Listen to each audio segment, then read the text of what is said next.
Hey, Dr. Ray here, founder of the Learning Liaisons, and welcome.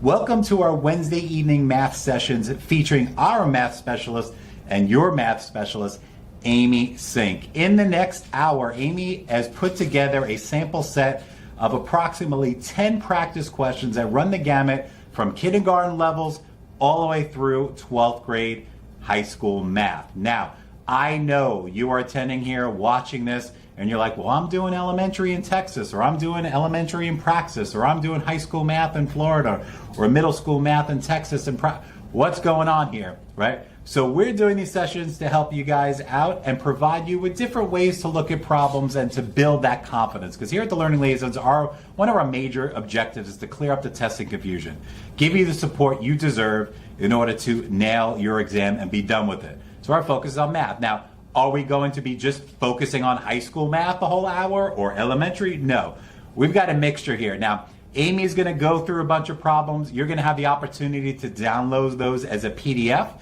So when Amy starts, just pay attention to the screen. We're going to have a message there for you so you can download the PDF in case we don't get to all the problems or want to practice on your own. She's going to do her best to go across all different grade levels. If you have a question, you feel free to ask Amy your question as well. We're teachers here too, so we can multitask. Our job is to make sure that we give you what you need to be successful. But if you're like, dang it, I didn't have any questions this week, don't worry, we'll be here next Wednesday night as well. So bring those questions with you if you want, and you can ask Amy away. Because here at the Learning Liaisons, we pride ourselves in providing you guys the support you need to pass your exam. So whether you're our Florida teachers here with our FTCE exams, our national exam, Praxis peeps, big shout out to you guys out there too, and especially our newcomers to the Learning Liaisons brand, TExES Prep. So whether you're elementary, middle school, and high school, we've got your back. So sit back, relax, grab your popcorn, get ready to learn some math, and stay tuned for the end because I'm going to jump back on to close this out. And I got a special surprise for you guys who really want to get the real deal prep and get everything you need to be successful and practice, clear up that confusion, and pass your certification exam on the next attempt. So, welcome to the Learning Liaisons community. Always remember, it's when you pass, not if you pass. So without further ado, let's turn it over to the reason why you're here, Amy. You with us, Amy? Let's get going. I'm here. Thank you so much, Dr. A, for that excellent introduction. Like he said, my name is Amy Sink, and I am one of the math specialists here at the Learning Liaisons. And I'm so glad that you're here joining me on Math Wednesdays. So before we get started, I want to get to know you a little bit. So in the comments, if you could put what exam that you are prepping for and your favorite thing to watch on the Olympics. If you weren't here last week, we did that question too, but the Olympics are still going. So what is your favorite thing to watch in the Olympics? Mine is personally gymnastics or swimming. And what test are you prepping for? That's just going to make it easier for me to help guide the discussion today. As Dr. A said, we are going to be going through a variety of problems for K through 12. So if you see a problem and you're like, that really doesn't look like something that applies to me, don't worry. We will go over problems that apply K to 12. And I usually try to take that problem and extend it up or pull it down for either grade level that we're not working with specifically for that problem. So with that said, let's go ahead and not waste any time and let's get started. I'm going to go ahead and load my screen up right now so that you guys can see the problems I'm working with. That said, also, Dr. A mentioned that you guys can get a copy of these slides. So we likely will not get through all of the problems, and that's okay. If you want a copy of these slides, you can go ahead and text the number that's going to populate on the screen right now. You can text that number, and you can text Math Stream 1. You can get a copy of these slides. That way you have extra practice problems for you to use at home. And like I said, if that'll help you prepare at home. So if you're just now joining us, welcome. Throw in the comments what test you are prepping for and your favorite thing to watch on the Olympics, because the Olympics are still going and they are almost over. I've got some people in here that love gymnastics, diving, swimming, ping pong, and track. I love gymnastics. I wish I could do gymnastics sometimes. So let's go ahead and get started. Problem number 1. Joseph ran to the trail and then he continued his run on the trail. According to the graph, how much time of Joseph's run was spent more than a mile from home? Now, interpreting graphs is going to be a skill that pre-K through 12th grade tests are going to need. Pre-K through 3, sorry, my dog is a Great Dane and he was eating the plant that's behind me. Pre-K through 3, K through 6, core, GK, 6 through 12, all of that. Everybody needs to know how to interpret graphs. So let's take a look at this graph and what we have. Normally when we're interpreting graphs that look like this, we have a y-axis and an x-axis. So the x-axis is usually that coordinate that we're graphing first. The y-axis is the coordinate that we're graphing second. Welcome, welcome everybody. And if we're looking at this, the question that they asked was, how much time was spent more than a mile from home? That's our key information. More than a mile from home. So if we look at this, we see that our time is on our x-axis and the distance from home is on the y-axis. So how much of this time was spent more than a mile from home? Well, we see right here that we're less than a mile from home here, and then we hit 1 mile. Then we are still a mile from home. He must be taking a break there. And then he continues on his run, and he's more than a mile here because he's obviously 3 miles here. He's more than a mile here, but then at some point he's going to hit that 1 mile mark because he's going home. And so right here, he's less than a mile from home. Keep in mind, it did not ask how much of his run was spent a mile or more from home. It's more than a mile from home. So we're actually not going to include this piece or this piece because that's all 1 mile. That horizontal line shows that he took a break or he wasn't going anywhere because his distance from home wasn't changing. And then we're also not going to include this section. So if we look at the time, because it asked how much time, we're going from here on the x-axis to about here on the x-axis. Well, I noticed that my answer choices, that's the next thing I'm going to look at. I'm going to look at my answer choices and figure out, are they asking for it in hours, in minutes, in clock time? What are they asking for it for? Well, it's interesting that they're asking for it in fractional form. And so if we look at how many chunks of time that he was gone, his total run was how many pieces? His total run was 1, 2, 3, 4, 5, 6, 7 full pieces, which means we can divide his run into sevenths. Make sure that when you're counting those, you're not counting your starting place. So I'm going to count that again and show you why. Up, I erased a little too much. I'm going to count that again and show you why. When we count these tick marks, he's starting here. Time hasn't gone on from there. So this is the first block of time, but really that's tick mark number 2. So it's important we're not counting that first tick mark. 1, 2, 3, 4, 5, 6, 7, and his run is over. So his run is divided into sevenths. And how many of those are spent more than a mile from home?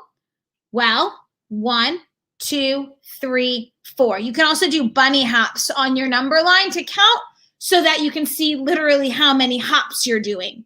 That's helpful for my pre-K through 3 people. Bunny hops on a number line is really important rather than counting each tick mark. So 4/7 of his run was spent more than a mile from home.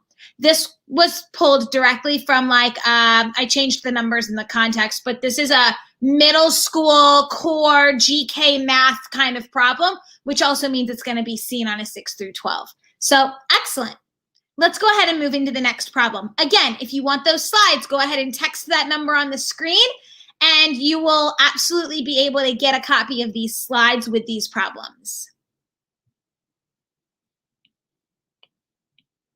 This problem actually was asked of me on our Facebook customer group. So if you are a part of one of our boot camps or one of our courses, we have a special Facebook group, and someone asked me this question, and it was a really good question. So I decided to use it in tonight's stream. The given measurements are provided. If X is less than 90 degrees, what is the value of Y? This is going to be seen on a math 5 through 9 or a math 6 through 12 exam. Probably not on more of a GK core, but it could be. So the given measurements are provided. If X is less than 90 degrees, that information tells us we're dealing with an acute triangle, because we notice that these are also less than 90 degrees. What is the value of Y? So this is an interesting problem because we could not use Pythagorean theorem. That's the first thing most people go to when they see a triangle.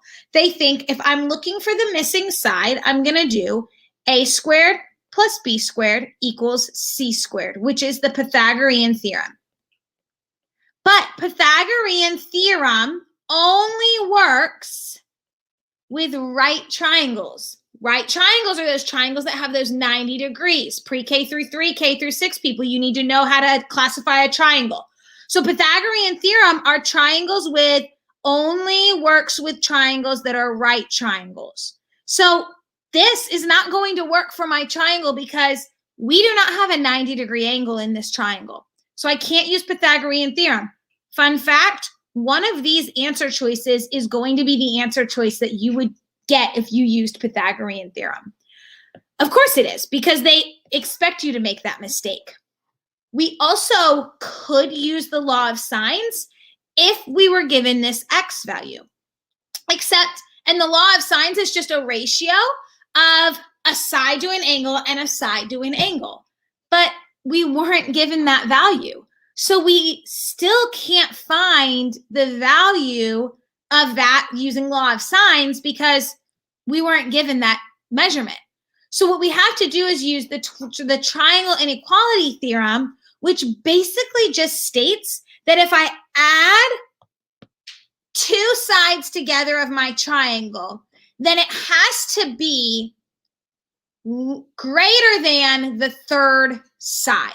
So if I add this side plus this side, it has to be greater than the value of this. So really, 8 plus 12 equals 20. And so Y has to be less than 20 because that's what the triangle, and I feel like I'm actually going to look that up because I don't want to tell you wrong. Triangle inequality theorem. I think it's less than, but I just want to make sure that I'm not telling you. Yeah, that's right. So the sum of two sides has to be greater than the third side. So Y has to be less than the value of 20. Now, if they gave us Y and they didn't give us this value, we could use that same thing. So Y is less than 20. We don't have enough information from this problem to be able to find that third side because we don't have those angles. So triangle inequality theorem is going to be our friend in this situation. If you have any questions while I'm working through these problems, please, please, please, please, please drop them in the comments so that I can answer them. So if you're like, hey, you're going too fast, or hey, I had a question about that problem, feel free to comment in the comments and let me know, and I'll be happy to answer it, slow down, do whatever you need me to do. All right, problem number 3. Christine has a wooden box that she wants to fill with cubes that are a 1/2 inch wide. The box is 6 inches wide, 1 foot long, and 2 inches tall. How many cubes can Christine fit inside the box? Oh man. So we know that we're dealing with volume here. You ask, why are we dealing with volume? We're dealing with volume because we're trying to find how much can go in the box. So with a 3D shape, we have a few different measurements we can find. We can find volume, which is how much can go inside a box. We can find surface area, which is like how much wrapping paper I would need to wrap around the box. And those are both three-dimensional measurements. If I was looking at a 2D shape, I can find area, which is like how much paint can go on this wall. Or I can find perimeter, which is how much trim would I need to go around my wall. So it's important that we know the difference between those. If you get a reference sheet on your exam, these formulas are probably on there for you. It's important that we realize that volume equals area of the base times height. I'm going to erase this because we don't need that anymore. Area of the base times height. Now, a lot of you are probably thinking, well, I learned that volume equals length times width times height. You're absolutely right if it's a rectangular prism. If we have a rectangular prism or a rectangular box, then it is length times width times height, because length times width is the area of the bottom rectangle, which is your base, and then we're multiplying it times the height. But if I give you a triangular prism, then I can't use length times width times height because that's not the area of my triangle. I have to find the area of my triangle, which is my base, and then I have to figure out how many of those triangles can fit inside my box, which is height. So in this case, I have a box that is 6 inches wide, 1 foot long, and 2 inches tall. Well, wait a minute. The first thing I notice is that I have 6 inches and I have 1 foot and I have 2 inches. So my units are not matching up. So I have to go ahead and change my units. This is 6 inches. This is 2 inches. And this is 1 foot. Now, some people get confused when we look at how to convert. Am I multiplying or am I dividing? So let me show you a little trick. If you have a reference sheet, this is going to be super helpful. So you'll see something that says 1 foot equals 12 inches. So here's my question to you. How did I get from 1 to 12? If I drew an arrow here instead, how did I get from 1 to 12? Did I multiply or did I divide? I multiplied. I multiplied times 12 to get to 12. 1 times 12 is 12. But if I had 12 inches equals 1 foot, how did I get from 12 to 1? I divided. So if I'm looking at my conversion, and it's likely going to look like this instead, if I'm looking at my conversion, if I'm starting with feet and going this way, I'm multiplying because that's what I did in my original conversion, which means if I'm going the other way, if I'm going from inches to feet, I'm dividing. So 1 times 12 is 12. So this side is actually 12 inches. Now, I could multiply those. Length times width times height. 6 times 12 times 2. I'm going to use my handheld calculator. Not everybody gets the luxury of having one of these, but, you know, I'm going to use one because a lot of tests have the luxury. And I get 144. But that's actually not the right answer. And would you look at that? It's one of the answer choices. Why is that not one of the answers? Or why is that not the answer? Not one of the answers. Why is that not the answer? Because the cubes are not 1 inch. The cubes are a 1/2 inch. And I can't just multiply this by 2. And I'll show you why. Because when we do volume, if we convert measurements, we actually have to multiply it by a much greater value to get that measurement. So what I like to do is convert on the front end. So when I'm looking at a problem like this, how many 1 inch, 1/2 inch cubes? How many 1/4 inch cubes? I like to think about it in literal terms. If I have those little cubes that we use in an elementary school, how many of them are going to fit right here? If they are a 1/2 inch, well, if I have 6 inches and I'm going to draw a little cube with my highlighter, if that's a cube and it's a 1/2 inch, and then that's a cube and it's another 1/2 inch, what do 2 1/2 inches make? A whole. So 1/2 inch plus 1/2 inch is a whole inch. Well, how many whole inches are there? 6. So I can fit 12 1/2 inch cubes because a 1/2 1, a 1/2 2, a 1/2 3, a 1/2 4, a 1/2 5, a 1/2 6. That's 12 1/2 inch cubes because there's 12 1/2 inches in a hole in 6 inches.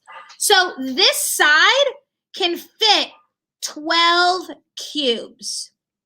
How many can this side fit? If someone wants to throw it in the comments, feel free. I love when people interact. If someone could tell me how many cubes are going to fit on this side, those are whole inches. I want to know how many little tiny 1/2 inch cubes can fit there. 24. Good. 24 cubes can fit here. And then how many 1/2 inch cubes can fit here? 4 cubes. Now I'm going to multiply my volume. Now I'm going to do 4 times 12 times 24 to get my answer. So 4 times 12 times 24 equals 1,152 cubes. That was a hefty problem, and that's an important problem for all of us to know, pre-K through 12, because in some way or another, we all have to find area, surface area, and volume. So that was a really good problem for all of us to know. All right, let's keep going. If you are just now joining us, the problems that you missed are going to be in these slides right here. So feel free to text that number and we will make sure that we get you a copy of all of these slides later. All right, problem number 4, another analyzation of graphs. Analyzation of graphs is huge. It's super important. So the graph below shows the temperatures in New York City in a specific week. What is the average rate of change between the first and the 5th day? So my high school and middle school people, average rate of change. What do you think of when you think of average rate of change? What's the first thing we should think of when we see average rate of change? Average rate of change is going to be slope, which is rise over run, which is the difference in my y's over the difference in my x's. So slope, rise over run, difference in my y's over difference in my x's. So if we look at this graph, day 1 is here, day 5 is here. And this graph is super blurry, so I'll go ahead and just rewrite these numbers so that we can all see them. This is a 43, a 53, a 50, 57, 59, 67. So now we can see that a little better. Average rate of change. We are not just subtracting the 2 numbers, which would give us 16. We have to do the difference in my y's, which remember, this is your x axis, this is your y-axis. So the y's are going to be 43 and 59 because those are your temperatures. The x values are going to be 1 and 5 because those are your days. So my y values are going to be 59 minus 43. And then my x values, because I started with the 59, I have to start with the 5. 5 minus 1. 59 minus 43 is 16. Divided by 4 is 4. So the average rate of change is about 4 degrees. Now, what if you did 43 minus 59? Would that still work? Yeah. 43 minus 59. Because I started with the 43, I now have to start with the number 1. 1 minus 5. 43 minus 43 minus 59 is negative 16. 1 minus 5 is negative 4. and a negative divided by a negative is a positive, I still get the same answer. Negative times a negative is also a positive. Negative minus a negative, don't even go there. Those are not rules that go along with this. So negative times a negative is a positive, negative divided by a negative is a positive. So our answer is 4. Now, I'm going to throw in a little bonus question for my pre-K through 6 people, because this was definitely a 6 through 12 question. Pre-K through 6 people, what was the difference in temperature between the 5th day and the 1st day? That would be 16, because they didn't ask for the average rate of change. If they just said, what was the difference between the temperatures on day 5 and day 1, we would absolutely do 59 minus 43 and we would get 16, because that's the difference in temperature. It's not the average rate of change in temperature between those 2 days. It's the difference in temperature. So it's important that we know the difference between those 2 questions. All right, let's keep going.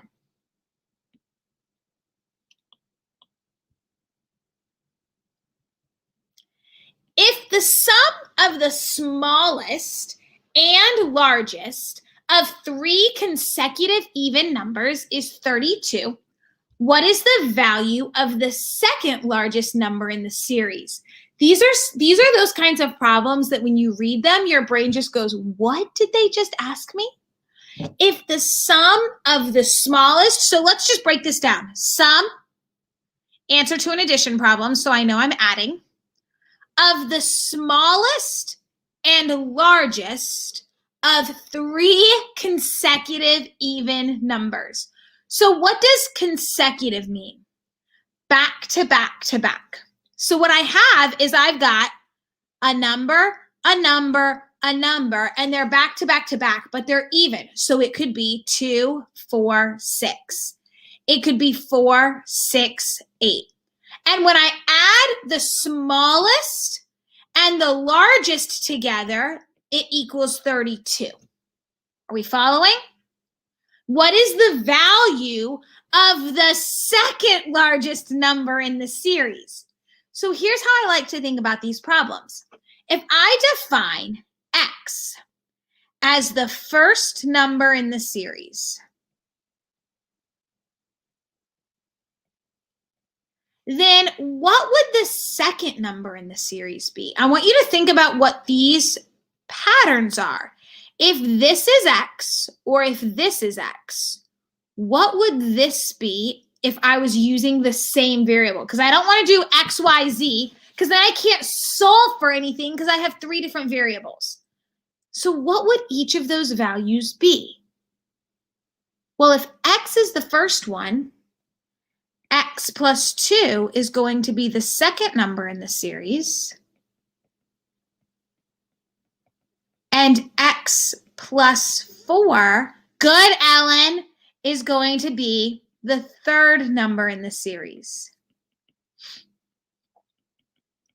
Are you following me? X plus 2, x plus 4. Now, because I've defined everything using the same variable, now I can go ahead and look at what they're actually asking me. The sum, so I'm going to do something plus something plus something or something plus something of what? The sum of the smallest, hey, the smallest number is going to be this one, and largest, this one, of these numbers is 32. So x plus 4 equals 32. Solve it. X plus x is 2x plus 4 equals 32. I can't add the x and the 4 because they're not like terms. Subtract 4 from both sides. 2x equals 28. Divide both sides by 2, and I get x equals 14. Not done yet. And unfortunately, so many people would just circle 14 and move on. What did they ask for? They asked for the value of the second largest number in the series. What is the second number in the series? This one. So I have to do 14 plus 2, which actually gives me 16 as my answer. Excellent job. That was a difficult one. I'll give you that. If you got that one, high five. That's the only bad thing about being virtual. I like to give people high fives. I can't give you a high five right now. I'm sorry. All right, next problem. A family took a road trip that required them to drive 780 miles. Mom, grandma, and mom's sister took turns driving. Mom drove 3 times as far as grandma and 40 miles less than her sister. How far did grandma drive? Round your answer to the nearest whole number. So we know, and I just like to do this for kicks and giggles because it helps my brain process. We know that mom and grandma and mom's sister, I'll just do sister, not mom's sister, all took turns driving, and they drove a total of 780 miles. But that's not helpful because, again, just like the problem before, I've got 3 different variables. So what I need to do is define one of these variables in terms of the other. So what other information did they give us? What other critical information did they give us? They told us that mom drove 3 times as far as grandma. So if mom drove 3 times as far as grandma, mom equals 3 times grandma's miles. Because if mom drove 3 times as far as grandma, if grandma drove 10 miles, mom drove 30. If grandma drove 20 miles, mom drove 60. So there's one equation. We also know that mom drove 40 miles less than her sister.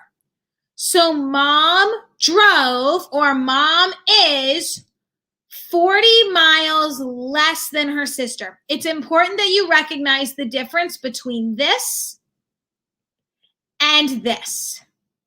So let's talk about that because I know someone last week asked for transitioning algebraic words into algebraic expressions.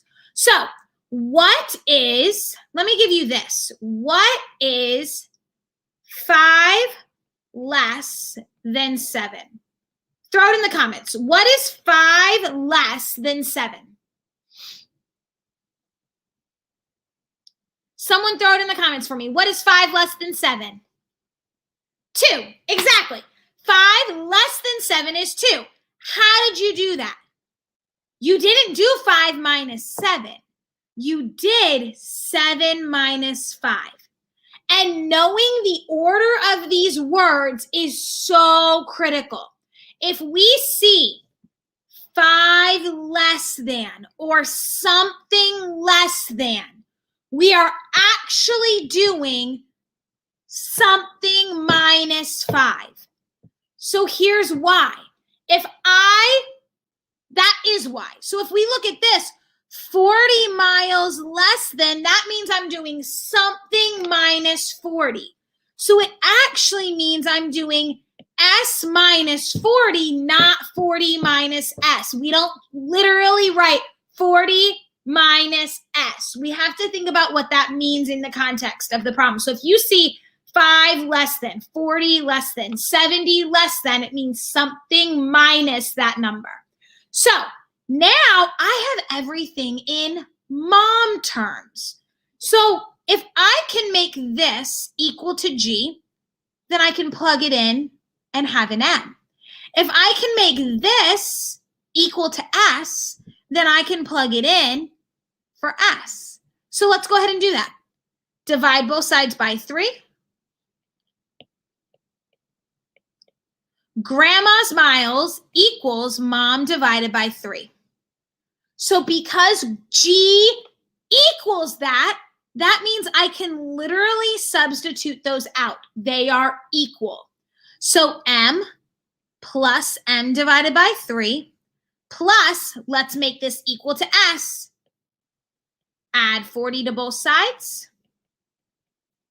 S equals M plus 40. So because S equals that, I can literally replace this S with M plus 40 because they mean the same thing.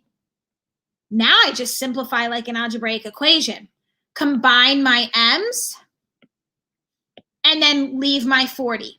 So 2M plus M divided by 3, we're going to talk about what to do with that in a minute, plus 40 equals 780. Subtract 40 from both sides. 2M plus M divided by 3 equals 740. Now, from here, there's a couple of different ways you can do this. If you have a calculator, this is super easy. You know that 2M plus a third M is going to be 2 1/3 M. Divide both sides by 2 1/3, and you get your answer for mom.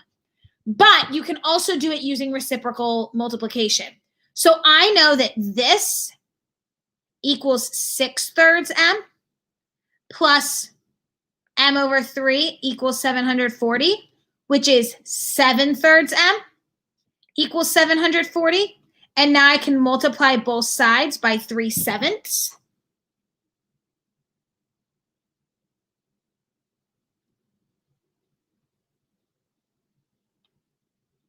And I get M equals 317.14. But what does that number mean? That is mom's miles. We're trying to find out grandma's miles. So I have to take that number and plug it into here to find grandma's miles. Grandma equals 317.14 divided by 3. And I get 105.71, which when I round that to the nearest whole number, that 7 tells me to go up. So it's really 106, which is B. Excellent job working through that problem with me. All right, I'm going to pause real quick and tell the people who are new, if you want these slides, you missed the first couple problems, no worries. Grab these slides by texting the number below. And also, I also want to let you know, if you're thinking to yourself right now, hey, you know what? She didn't go over any parabola problems. She didn't go any symmetry problems. She didn't go over any even or odd function problems. If there's a specific topic that you're really struggling with, drop it in the comments before this live is over so that I can go ahead and add those topics next week to my live or the following week. So drop in the comments below what kinds of topics you would like to see me going over if you have anything on the top of your head. All right, let's keep going. We're probably only going to have time for like 1 or 2 more problems, but that's okay. Let's go ahead and go to the next one. Simplify. Is number 6 a GK question? Oh, absolutely. Yes, that's a great, great question. Yes, that absolutely could be found on the GK. Don't yikes. You've got this. All right. This is definitely GK, core, math 4 through 8, math 6 through 12, all of it. It even could possibly be on K6 depending on the standards that your blueprint shows, because 5th graders technically learn order of operations in the state of Florida. All right, simplify. Whew, this is a big one. Simplify. Order of operations says PEMDAS. Please excuse my dear Aunt Sally. Now, I like to think of parentheses and exponents as being married, multiplication and division as being married, and addition and subtraction as being married, because multiplication does not have to come before division. They're kind of simultaneous. So as long as you do parentheses and exponents first, once you get to that multiplication and division, multiplication does not have to come before division. In fact, once we get to that point, we go from left to right. Same with addition and subtraction. So let's go ahead and look at this problem. I'm actually going to rewrite it so it's a little bigger. 3 parentheses 4 squared minus 7 to the 1/2 power divided by 3 plus 4 times 2 times 3 minus 5. Parentheses is absolutely first. So I'm going to go ahead and solve what's in my parentheses. 3 times 4 squared is 16. That's an exponent. Definitely want to do that. Minus 7 to the 1/2 power. Keep everything else the same. And I am going to solve this parentheses too. -2. 3 minus 5 is -2. K through 6 people, you got to know that. You got to understand how to add and subtract negative and positive numbers. All right, so 3 minus 5 is -2. In fact, I'm going to quickly show you why. 0, 1, 2, 3, -1, -2, -3. Here's why. We move to the right when we're doing positive, or when we're adding, we move to the left when we're subtracting. So because I'm starting on 3 and I'm subtracting 5, I add going to the right, I subtract going to the left. So 1, 2, 3, 4, 5, I land on -2. Moving on. 16 minus 7 is 9. Keep everything else the same. I don't like to do more than one step at a time because I get confused in my work. Now, what am I going to do next? That little baby exponent that we see, because we have not cleared our exponents yet. Something to the 1/2 power. I need you to understand that a fractional power means we're going to do a square root, a cube root, a fourth root, whatever. So x to the a over b power really means the b root of x to the a power. That's like the really formal way of saying it. That said, 9 is my x, 1 is my a, 2 is my b. If you know the 1/2 or the 1/3, you're probably going to be fine. So this means I'm doing 3 times the square root of 9. Well, what is the square root of 9? 3, because 3 times 3 is 9. So 3 times 3 divided by 3 plus 4 times 2 times -2. Now we've got a ton of multiplication and division. And I am literally going to move from left to right. So I'm going to do 3 times 3 divided by 3. Leave the plus sign. And then I'm going to do 4 times 2 times -2. So 3 times 3 is 9 divided by 3 plus 4 times 2 is 8 times -2. Same process. I'm going to do 9 divided by 3 is 3 plus 8 times -2 is -16. And -16 plus 3 is -13, which, fun fact, I obviously have a typo in this. This should be a -13. So B is going to be our answer. Does anybody have any questions about that? That was a really interesting order of operations problem. All right. Last problem of the day. This is another converting algebraic words into expressions. Jonathan is 4 times older than 1/3 of the age of his brother Sam. Which expression represents Sam's age? If the only thing I get across to you is make sure you're answering the question, that's all I want to say. Because a lot of these problems, once we solve it, it's not the right answer. We have to manipulate it or we have to change it to really get our answer, like that mom-grandma problem. I didn't understand that. Thank you so much for saying something, Melissa. I will go back as soon as I finish this problem and explain that fraction again. So Jonathan is J equals. Is means equals when you're converting algebraic expressions into, or when you're converting words into algebraic expressions. So Jonathan is what? 4 times older than. 4 times older than something. Or you could do something times 4 if we're going with that pattern we were talking about earlier. 4 times older than what? 1/3 of the age of his brother Sam. So 1/3 of Sam. That's it. But J equals 4S divided by 3. That's Jonathan's age.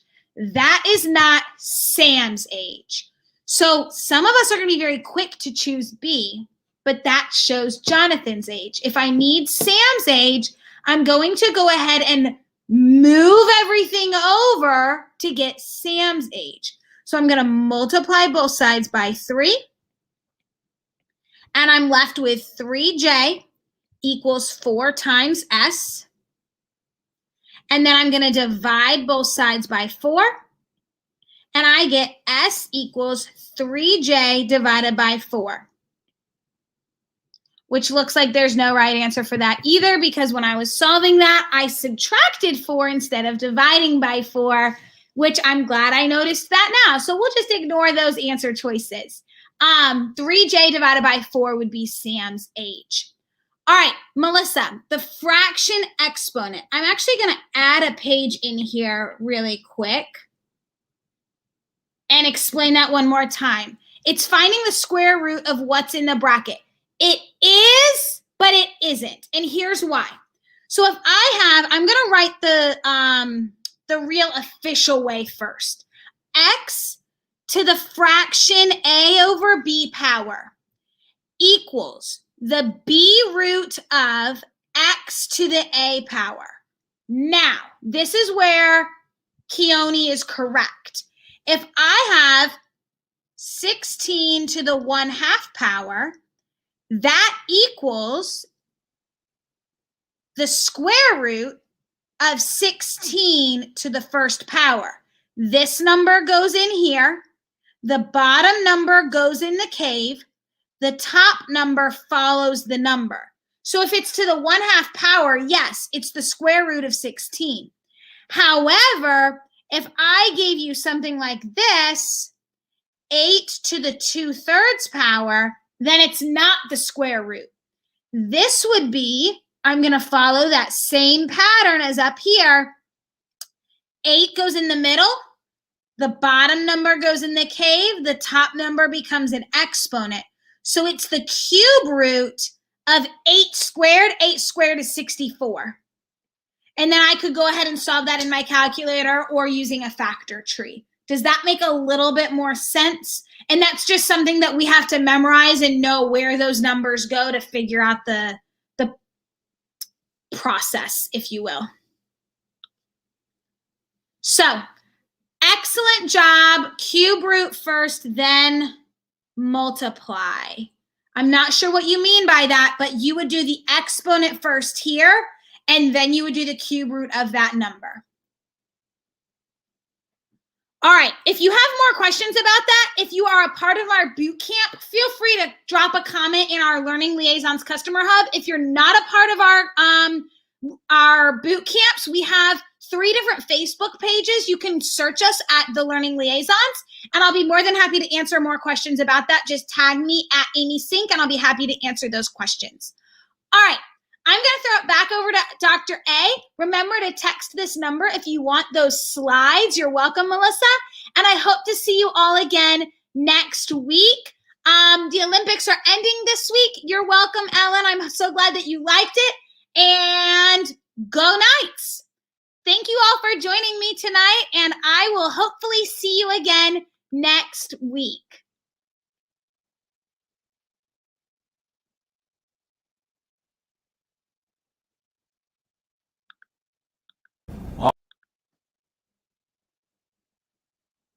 You there, Dr. A? All right, so wasn't that an amazing session? Now, I know, depending on what exam you have to take, you're like, man, that was great, but she didn't address everything I needed. She focused on all different questions, and I just need elementary, or I just need middle school, I just need high school. Don't worry. Since you're still with us, I've got a special surprise for you.